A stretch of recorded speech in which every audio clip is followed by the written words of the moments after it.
बारामूला में देखकर ये समझ गए होंगे कि जनता के अंदर उत्साह है। और 370 हटने के बाद पहली बार चुनाव हुआ है यहाँ पर, और उसमें ऐसा मतदान प्रतिशत जो आ रहा है उसने कहीं ना कहीं जो विपक्षी पार्टियों के कुछ नेता हैं उनके माथे पर बल जरूर ला दिया है। बिल्कुल, दोपहर 1 बजे तक ही बारामूला में ये 34.69% वोटिंग हो चुकी थी, जबकि 2019 में यहाँ पर 34.60% वोटिंग हुई थी। तो जम्मू कश्मीर का शाम को सामने जब टोटल आया है पूरा आंकड़ा वोटिंग टर्नआउट, तो 55% से ज्यादा दर्ज किया गया है और इस तरह घाटी में 40 साल का रिकॉर्ड टूट गया। तो ऐसे में जाहिर तौर पर ये कहा ही जाएगा कि जो सरकार की नीतियां हैं, जो मोदी सरकार के कार्यकाल में जो नीतियां बनाई गई है, धारा 370 को लेकर जो कड़ा फैसला लिया गया है, कहीं ना कहीं वो पॉजिटिव नजर आ रहा है, चूंकि वहां के लोगों को इसमें विश्वास है और वो इस फैसले की सराहना करते हैं। शायद इसीलिए वो अपने घरों से बाहर निकले हैं और वोट करने के लिए, मतदान करने के लिए उन्होंने अपने घर से बाहर निकलने का मन बनाया है।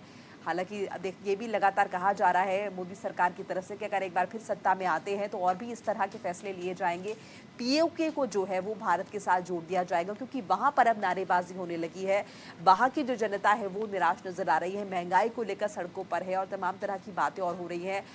जो है सड़कों पर वो लोग उतर आए हैं, विरोध प्रदर्शन लगातार किए जा रहे हैं। तो ये भी कहा जा रहा है कि 370 हटाना जाहिर तौर पर एक बहुत बड़ा फैसला था जो कि मोदी सरकार के शासनकाल में लिया गया, और अगर दोबारा मौका मिलता है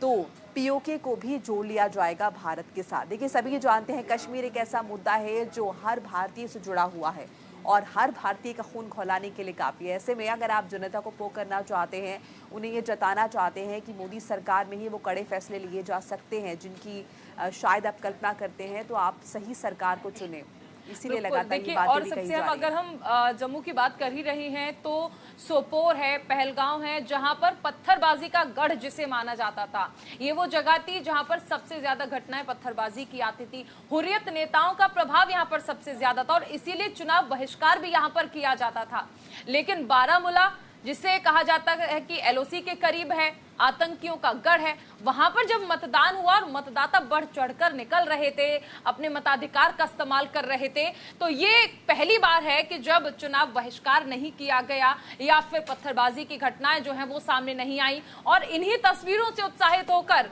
पीओके में लोग प्रदर्शन करने लगे कि हमें भी भारत में मिलना है। यानी आप समझिए कि भारत में जो कश्मीर है उसका जिस तरह से विकास हुआ है, ऐसा पीओके में क्यों नहीं हुआ। हालांकि देखिए, पाकिस्तान की सरकार की ओर से उन्हें कोर्ट दिया गया, अलग से उनके लिए अलग से प्रधानमंत्री बनाए गए, लेकिन उसके बावजूद वो स्पेशल स्टेटस जो मिल गया था पीओके को, उसके बावजूद कश्मीर को जो स्पेशल स्टेटस था, अगर कंपेयर करें, जो विकास भारत के कश्मीर में हुआ वो पीओके में नहीं हुआ और इसीलिए वहां पर लोग प्रदर्शन कर रहे हैं।